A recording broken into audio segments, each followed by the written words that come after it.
Yeah, right behind me is the culmination of about 18 months of collaboration between industry and the government.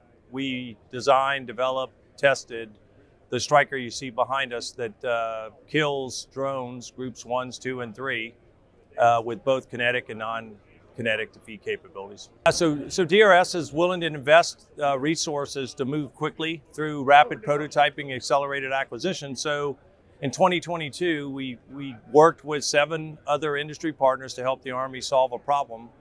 And in about 8 months, we put this Stryker together, took it through government test, allowing the Army to make informed decisions on how to move forward with mobile counter-UAS.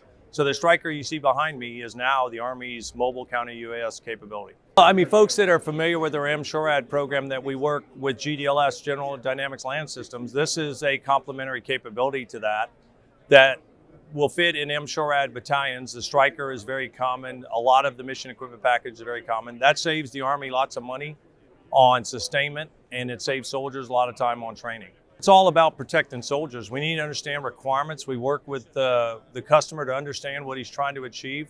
And what we do is we take those requirements and we try to provide the best product to meet those requirements. Because at the end of the day, it's about protecting soldiers, and that's what the Stryker will do behind me. Well, what's great about the system behind me, it's modular enough to keep up with an ever-evolving threat. You don't have to buy a full capability. As the drones are going to continue to evolve, they're going to become more and more dangerous. The system behind me allows us to modify different pieces and parts so you're not buying a brand new capability. And that's what we have to do. We have to continue to we have to outpace the enemy.